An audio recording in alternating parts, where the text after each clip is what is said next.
Hello and welcome to Aliens Revealed Live. I'm your host Dean Caparella here on the Paranormal UK radio network. Alien abductions, monster-infested ranches, men in black, near-death experiences, close encounter experiences and more. We speak to some of the most amazing people on the planet ready and willing to share their chilling stories with you. And they all come from the Aliens Revealed Live files here on the Paranormal UK radio network. A UFO investigator can seem like a glamorous job. Perhaps that's the impression given by Hollywood. Truth is, if you like to interview people, are good with numbers and have a nose for solving a mystery, you're probably a good fit for becoming a field investigator. The main ingredient, though, is one that many won't think about. A UFO investigator needs to have a slight dose of healthy skepticism. This fact was borne home recently in our interview with investigator Chuck Zukowski. However, we're not talking about Philip Klass type skepticism. It's more the let's see what we've got before we join the chorus type of skepticism. It's good to put the person you're seeing at ease and gain their trust. Charging in with a really skeptical view will more than likely unsettle them. One of California's top UFO field investigators, Earl Grey Anderson, says earning the trust of the people making the report is very important. Anderson holds several positions with the Mutual UFO Network. He is Assistant State Director for Southern California, Chief Field Investigator and a member of MUFON's STAR team. Anderson says a UFO investigator first needs to understand where the person making the report is coming from. He says they've seen something in the sky and were told that doesn't exist. They are dealing with a little personal shock of their own. So does a UFO investigator have to believe in UFOs? I put this question to Anderson, and while it might be a strange thing to put to a UFO sleuth, maybe it has a little merit. Earl Anderson is joining us now. Hi, Earl. How are you doing? Doing quite well, Dean. How are you? I'm pretty good. So this might sound like a pretty dumb question right off the bat, but do you believe in UFOs? Oh, yes. Okay. Very, very much so. It's interesting, when I first went into the field, I have a lot of scientific friends. I'm scientific, and one friend of mine said, "Well, how do you investigate something that doesn't exist?" Huh. And it's kind of taken aback. But her husband worked in the aerospace industry, and she was kind of playing the skeptic. And later on, I found out that she had a UFO sighting herself. She said that it was a huge blimp-shaped UFO, that it was 3 a.m. and she was when she was young, she was in a cornfield and she saw this thing. And she said, well, it was probably a blimp. It's right. Like, well, no, I don't think that Goodyear flies their blimp over a cornfield at 3 a.m. and it's all lit up, with sure. No rotors on it. No, it was completely silent. And but it makes people uncomfortable sometimes to think about that we're not alone in the universe. But we aren't alone in the universe. Even the scientists in the mainstream now pretty much they seem to be a little more open to the extraterrestrial hypothesis. Yep. Yeah, I mean, just weight of evidence. So do you necessarily have to believe in UFOs to be an investigator like yourself? That's a good question. I don't think so. I think that it depends on what you're doing, I guess. In some ways, I mean, doing what I do, you interview a lot of people about what they've seen. And I think that if you have too much of a skeptical attitude, people are going to be less apt to share their sightings with you, I think that there was an official way of dealing with UFOs for many, many years. It kind of started in 1952. There was a thing that was held in Washington, D.C. called the Robertson Panel. Mm-hmm. And the officials, they had this UFO problem. I mean, the White House itself had been flown over 2 times in 1 week. They got radar hits. It was classic flying discs with the cupola on top. And they were getting very, very uncomfortable because people in the public were asking questions. And they said, the way we deal with this is through ridicule. We will, encourage people in the media. We will encourage scientists to tell people that they're crazy if they report something like this. And from 1952 on, that is the way that they dealt with it. So I think that people, once you see a UFO, there's a lot of ontological shock that takes place. Your worldview and your place in the universe kind of changes. So I think if somebody is coming at you and being too skeptical, that might turn them off, and it might kind of dull your ability to actually investigate the phenomenon. Right.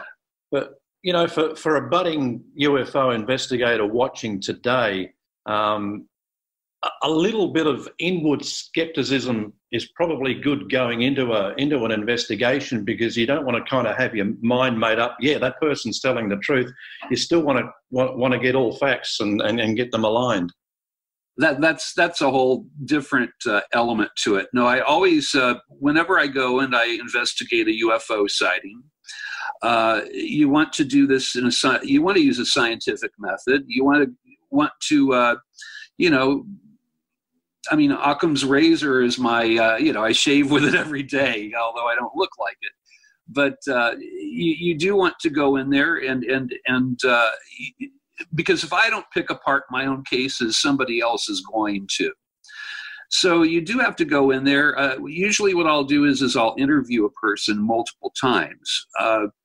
With UFO cases, the better ones are the cases where you have multiple witnesses, of course. When it's one witness, you have to really kind of grill them, and I'll do it, multiple times. And if they change their story or they try to make their story better, then you have to, that negates the value of that case. So, yes, I believe in UFOs, and I think that in a sense you sort of have to have that essential understanding that it is a real thing to be able to investigate it. But that being said, you do have to wear your skeptic's hat as well. It's sort of a fine balance, I think. Yeah. What about certain skills? I mean, do you need a PhD in mathematics or geometry, or certain skills that you need to go in with? I think that that can help. I have friends who have PhDs, various doctorates in sciences. Myself, I have a history, a background in the medical sciences. I'm actually a nurse. And I work as a nurse, and I think that you have to have a basis in the sciences to do it properly. But people kind of bring their skills to the table. You also, intuition is a very good thing. People skills is important, I think. You have to, be able to communicate with people and get to the deeper elements of their stories. Sometimes people won't even tell you the whole story because they're embarrassed of it. If there's contact involved, oftentimes people won't share that part. Sometimes people will see a UFO and they'll experience missing time, and they may have had actual alien contact, but there's still some ridicule out there. Yeah. So you do have to, I think, intuition, people skills, a firm basis in science is a very good thing to have. All the above. Is there a standard procedure you follow? I guess does MUFON have a set of rules to follow before and after an investigation? Yes, we do. Now, when you go and you become a field investigator, you receive a field investigator's handbook. It's maybe 200 pages or so. It teaches you all the ins and outs of field investigations. It will teach you how to interview a person, what to look for.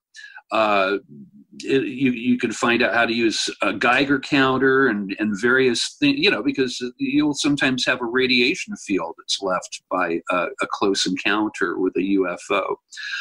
So that is very, very helpful. you refer back to the field investigator's manual too. Myself, as a state assistant state director and chief investigator, I still refer to it probably at least a couple times a week. It's very helpful. So that's a helpful thing there. You also have mentoring that we do. My state director, Jeff Krause, is a wonderful ufologist. He's been doing this for many years. And I'll oftentimes go and ask him his opinion about things. My cases, when I close a case, it does have to pass by his judgment as well. So we do sort of have, we kind of check on each other, and because you don't want somebody, everything that comes in isn't a UFO. Yeah. A lot of the precepts that we use were initiated by Dr. J. Allen Hynek, who was the head of the Air Force's study, Project Blue Book. The Close Encounter 1, 2, 3, and 4, that was his nomenclature, and a lot of the methods that we use are based on his, as well as Jacques Vallée, and some, we all do stand on the shoulders of giants. Yep. Is it tough being an investigator? Is it a tough role? I'm very busy, but I love it. I mean, it's my passion. And 90 to 95% of the reports that you get in are prosaic objects. I get a lot of mylar balloons that'll flash in the sun back in the wind, and people will see that and they'll think it's a UFO. Drone sightings. You can see the contrail of a jet. Sometimes if it's lit a certain way, will fool people, and even a weather balloon, which we kind of hate because, of course, the Roswell crash was blamed on a weather balloon, but it was not a weather balloon. But it's that 5% when you go and you pick at a case and you look at it from every single angle.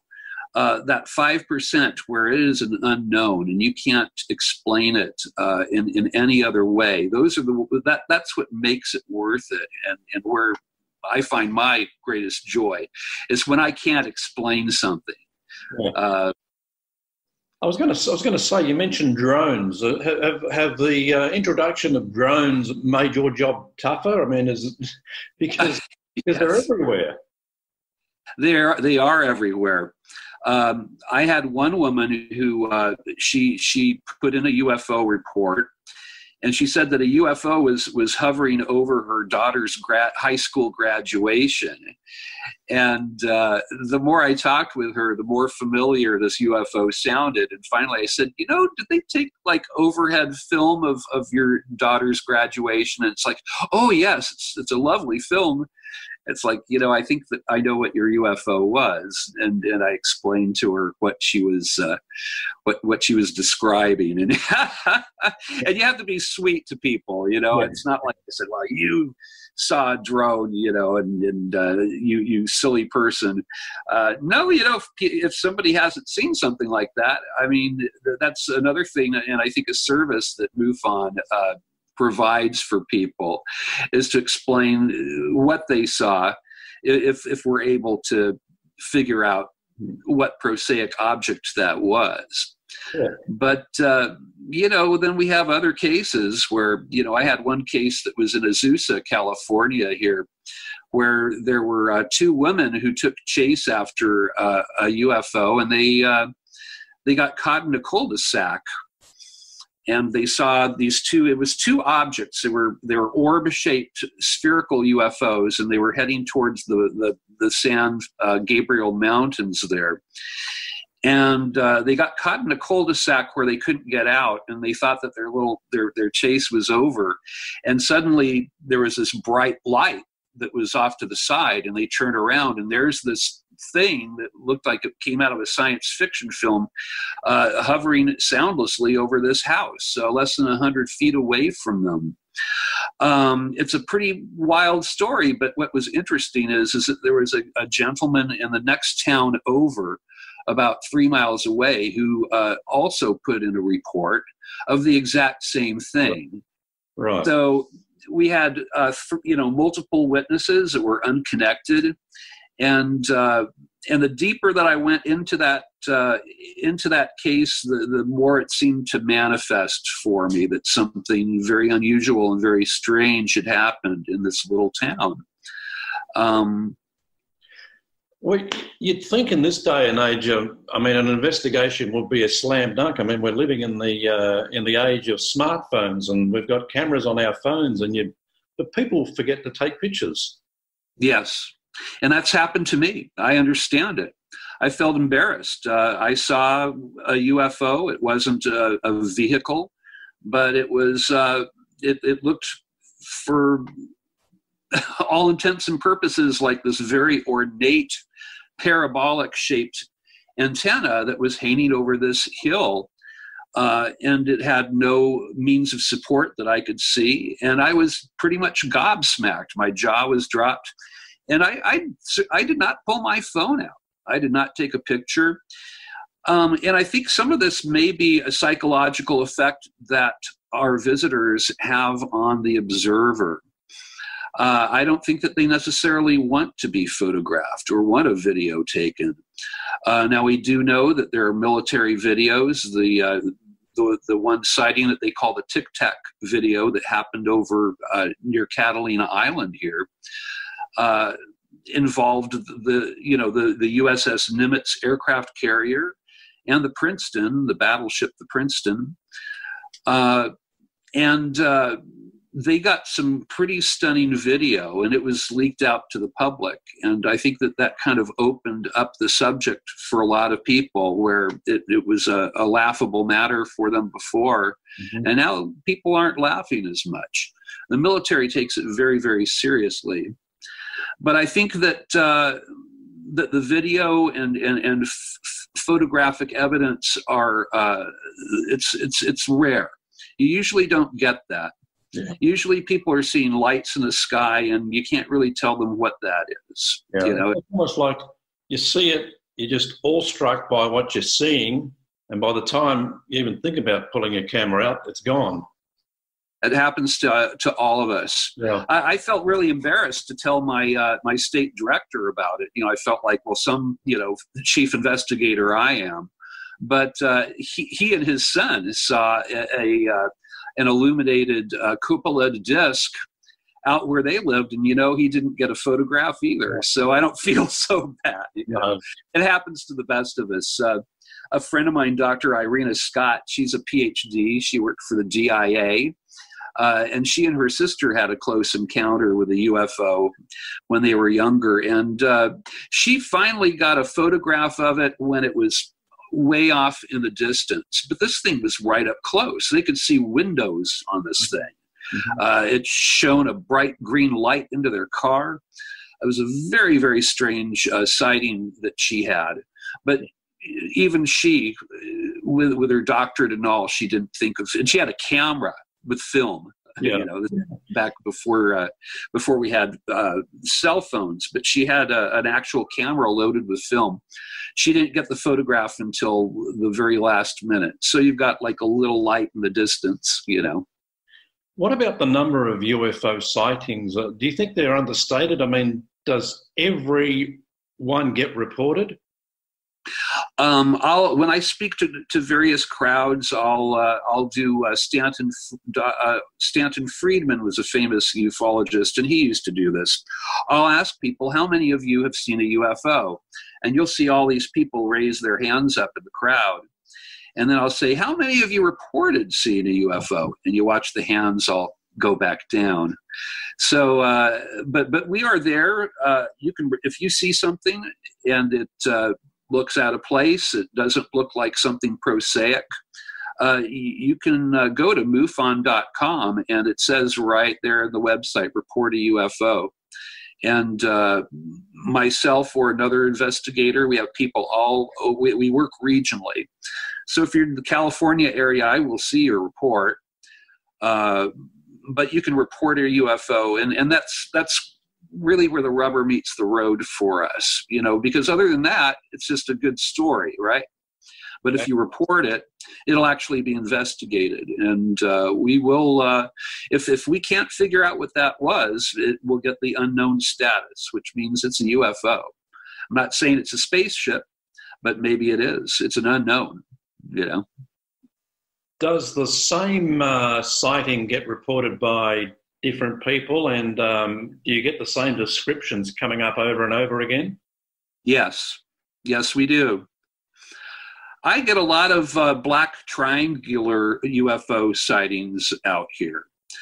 They seem to, now there's a question whether perhaps we've reverse engineered some of the technology that we have found, because there have been reported UFO crashes. And the Army is taking this very, very seriously. Both the Navy and the Army have both changed the parameters of reporting UFOs. They're encouraging it now. And apparently there's materials. Bigelow Aerospace apparently has some materials from UFO crashes that they're putting through, scientific, trying to figure them out. Reverse engineering work that they're doing, figuring out the metallurgy.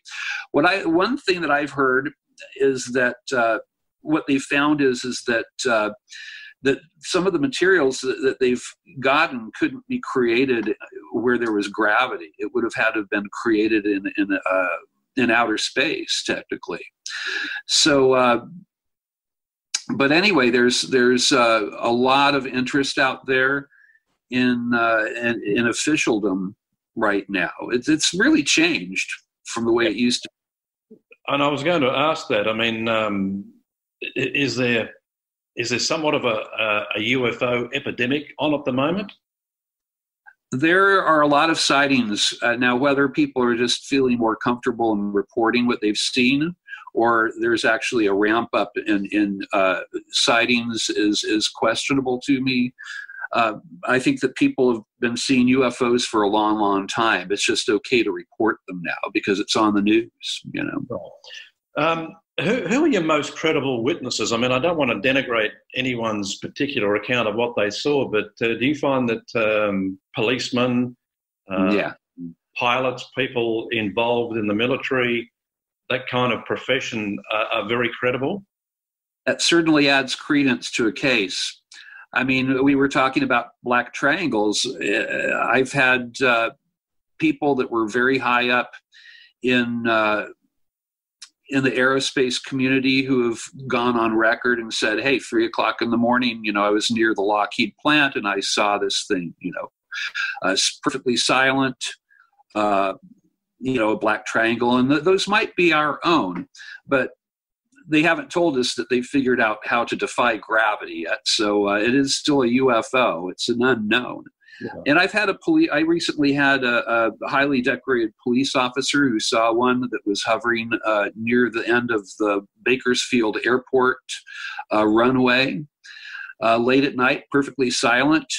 And the black triangles are interesting because they seem manufactured. They all sort of look alike. This police officer mentioned seeing vents on the side of this thing. And one of my aerospace guys, he mentioned the exact same features. So people are seeing the same things, they're reporting them, and absolutely, if it's a police officer, somebody that was in the Air Force or the aerospace industry, we definitely take that into account. Well, we've had a couple of presidents in the last 40 or so years that have reported seeing UFOs. Yeah, Jimmy Carter, Reagan.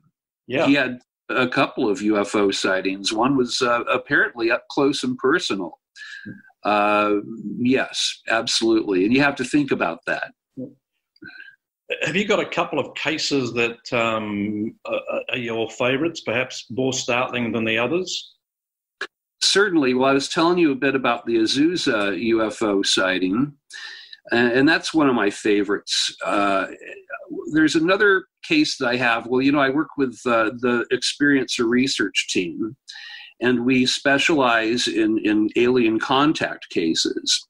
And I have one case that is just the case that just keeps on giving. I've been investigating it for 4 years now. I mean, I closed it, but no UFO case is ever truly closed. And especially when, this gentleman, I can't give you his name. We call him Andy when I talk about him on the radio or television or something. But he's a high up agent in Homeland Security, and he's had visitation since he was 7 years old. Oh, we hear that number a lot. People that are abductees or are visited. It usually begins at an early age. 7 years old is a number that I hear time and time again. But when this guy was a kid, his parents thought he was having night terrors, but he was seeing these beings that would come into his room. One looked sort of like the proverbial gray aliens that you see with the black eyes and stuff, but had kind of tan-colored skin. And they would fly this machinery into his room. He would be paralyzed on his bed, and they would do experiments on him.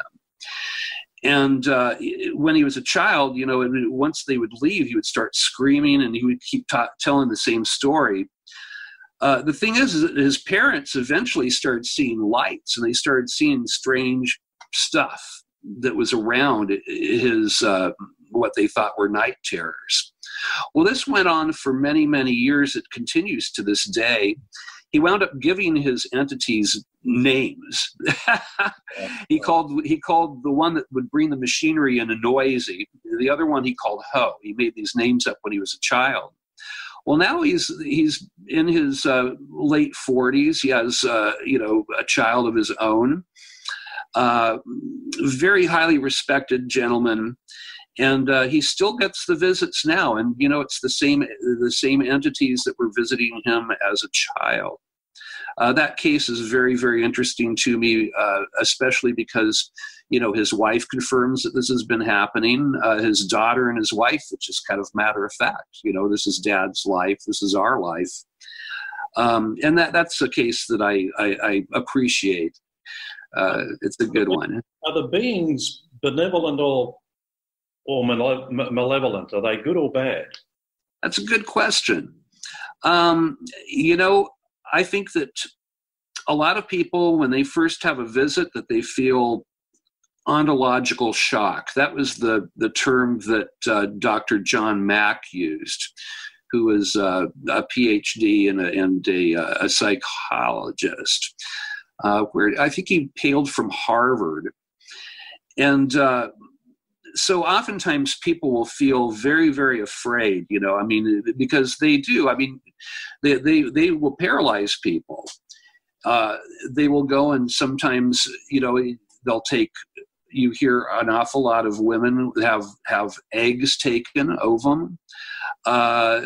It's very invasive, but apparently there's some reason for this that is perhaps they're looking out for us, so that you hear so much about global warming and the threat of nuclear war and so many different ways that humanity could end, and perhaps they're just kind of banking for the future so that we are going to die out as a species. Mm-hmm. But it depends on the person you talk to.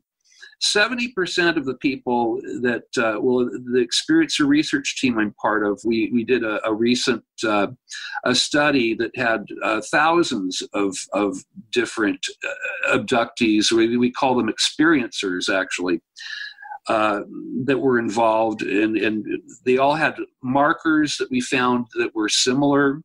They were all kind of telling the same story. And while some people felt like the entities, it was making their lives difficult, other people will say, well, I love my entities. Like the gentleman from the Homeland Security I was talking about. He stopped having visits for a little while, and I got this frantic call from him. He said, my ETs aren't coming around anymore, are they done with me or what? And eventually they start coming back. But I heard distress from this guy, because they're the same entities he's known all of his life. 70% of the people that we asked said that if they could make it stop tomorrow, that they wouldn't.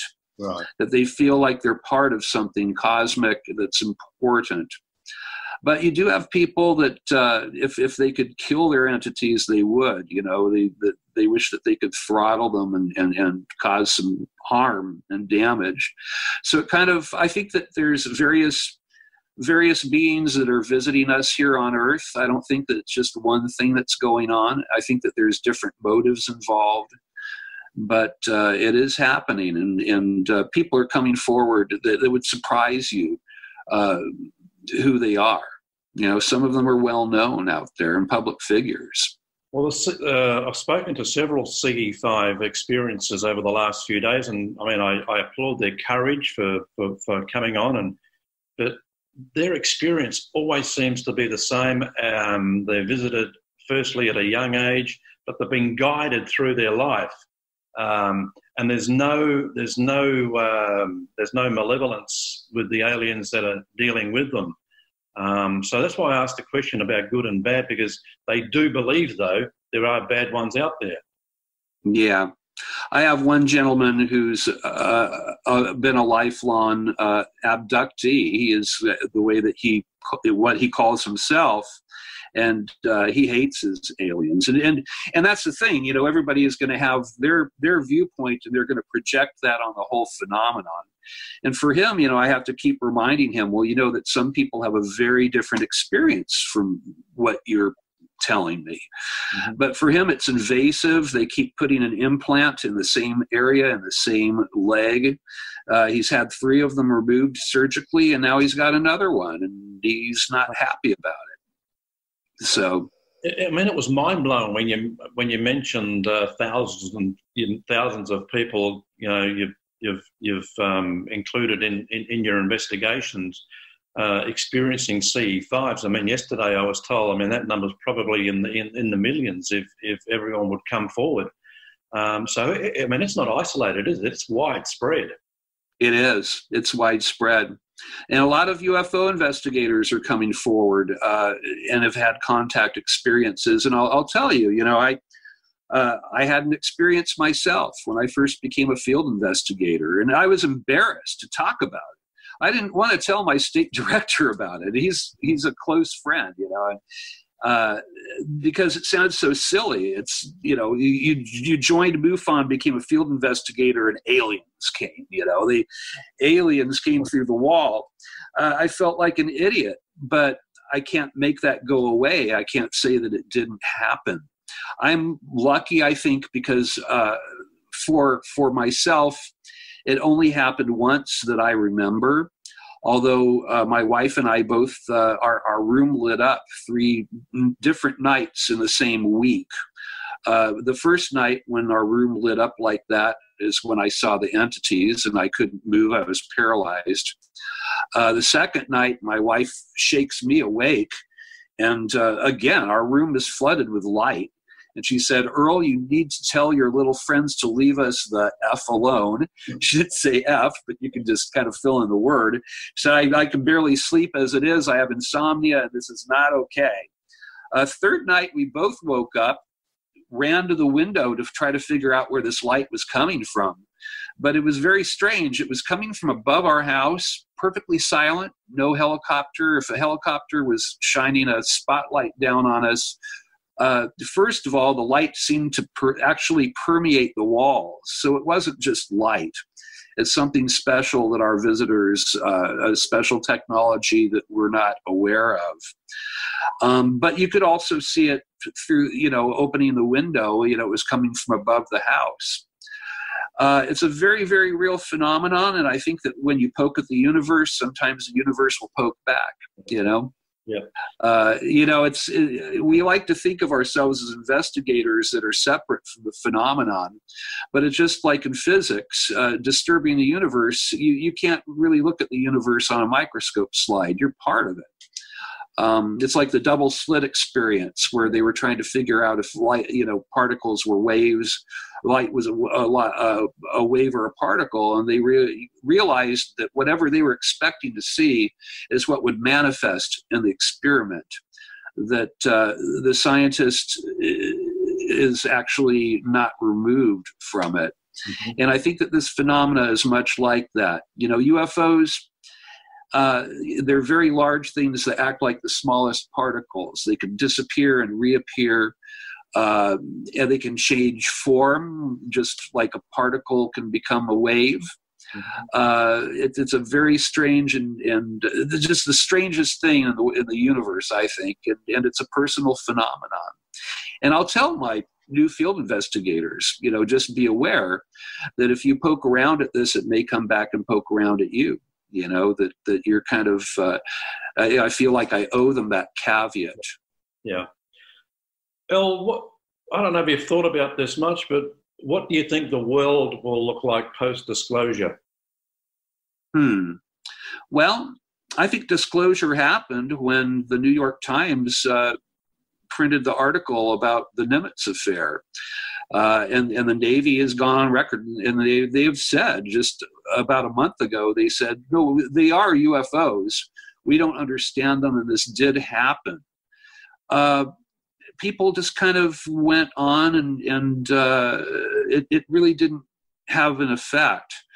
And you still have skeptics, you know, out there that, oh, it's not real. I think that perhaps it's an inconvenient truth for some folks, and they would rather just forget about it and pretend like we're not being observed and visited. Yeah. So I think that we do live in a post-disclosure world. This is it. Okay. I guess you know, news, you know, with what happened with the footage from the Nimitz, I mean, it might be a softening up process, but I wonder what the reaction would be if a craft actually landed on the lawn of the White House and the beings appeared. I think that would kind of cause a little bit of panic. Yeah, I think that would probably cause some panic. It would, you know, we were talking about ontological, you know, shock before. People would be less ready to just pass it off and ignore it, I think. And maybe that is going to happen. I don't know. Yeah. I mean, in some ways, I'm kind of a zoo theorist. I don't think that the aliens, I think they want us to know that they're there, but they kind of want us to ignore them. It's like if you had a wild animal park, you know, you'll go in there. You want the animals to live in their normal habitat as much as possible. And you'll go in there and maybe tranquilize them and do medical procedures or whatever, but you kind of want them to live the way that they live. And maybe we're sort of like that. I think that perhaps the one case where they might land on the White House lawn would be if we were going to destroy ourselves. Yeah. You know, okay. There would have to be a reason for it, I think. I guess we're a little like the dolphins are to us as far as the you know, the intelligence scale is concerned. But maybe they're not ready to you know, to give it to us all at once. We're like kids with the matchbook, you know.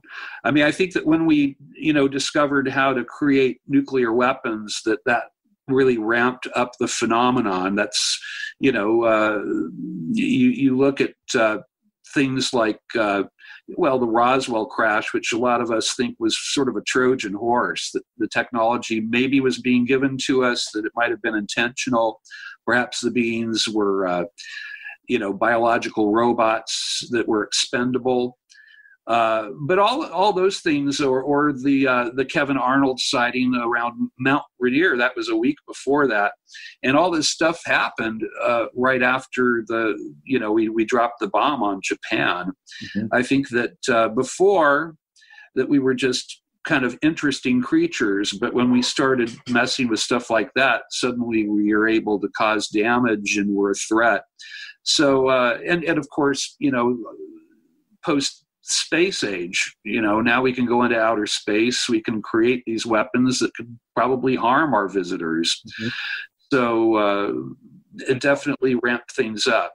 Probably already have harmed them in I heard the theory about the nuclear, they don't like nuclear explosion because it messes with the dimension grid. out. Yeah, I think that way. I think that way a lot. I think that they travel interdimensionally. Our visitors aren't necessarily interstellar. They could be. It's a good possibility that they're interdimensional. That's Dr. Jacques Vallée's opinion on it. Even Dr. Hynek was going in that direction towards the end of his life. That he thought that maybe it was an interdimensional phenomenon rather than interstellar.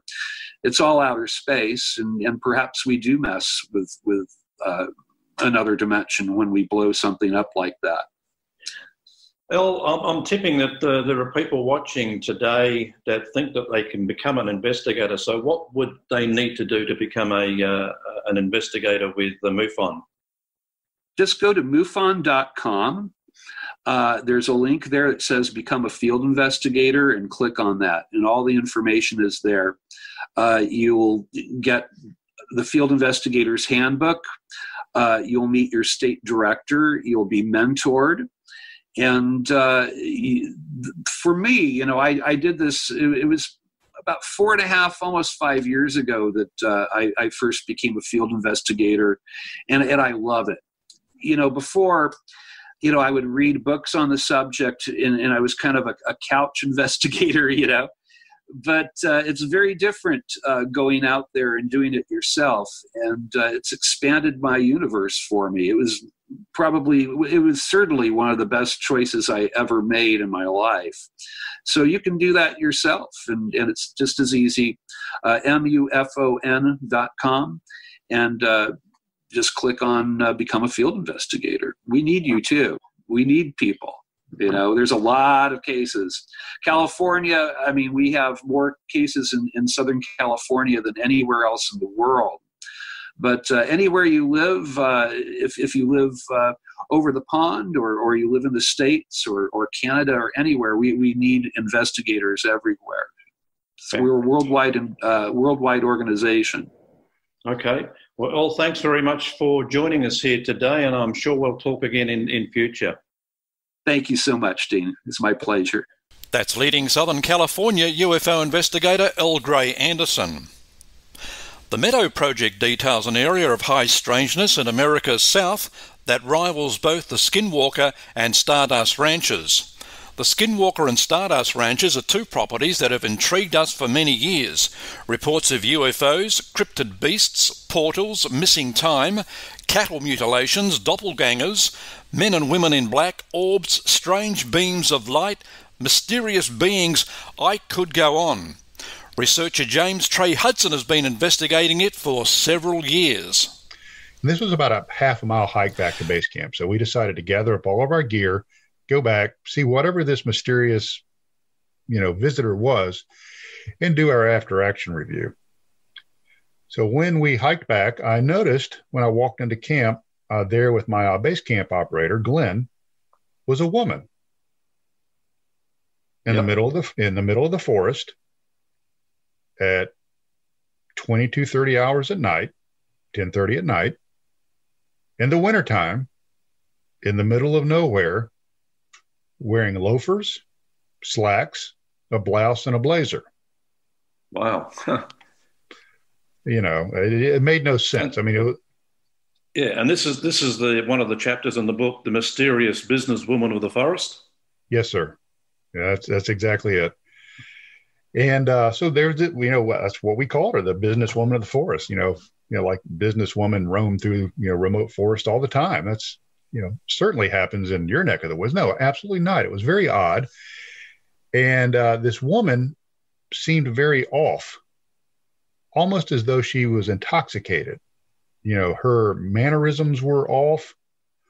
Her social interactions were off. And she wanted our team to drop what we were doing and follow her to a remote county road.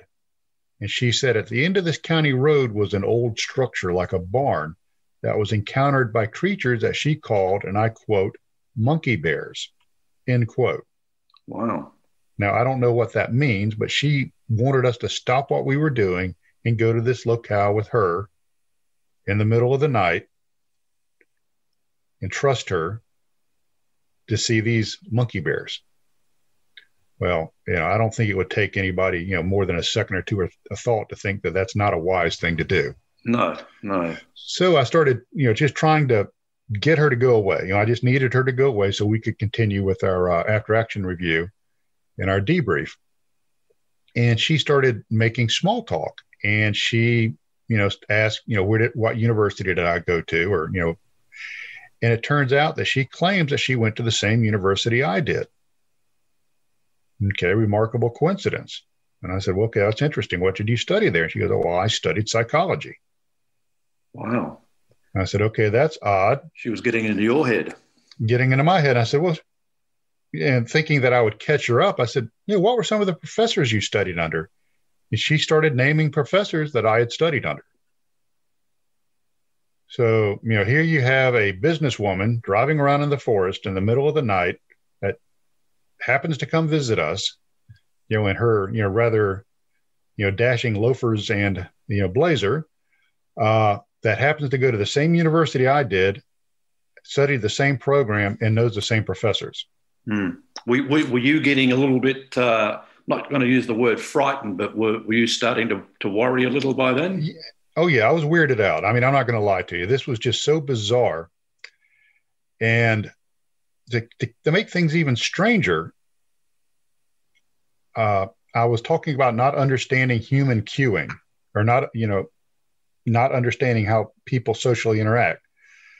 During the middle of this transaction, with our group, she moves out maybe 20 yards, 30 yards from our area, still within the light of our lanterns, and she squats down and urinates in front of us. Skinwalker and Arizona Stardust have received most of the fanfare, especially the Skinwalker Ranch, but the Meadows area is the equal to both in strangeness and weird activity, according to Hudson. That's coming up on the next Aliens Revealed Live Files.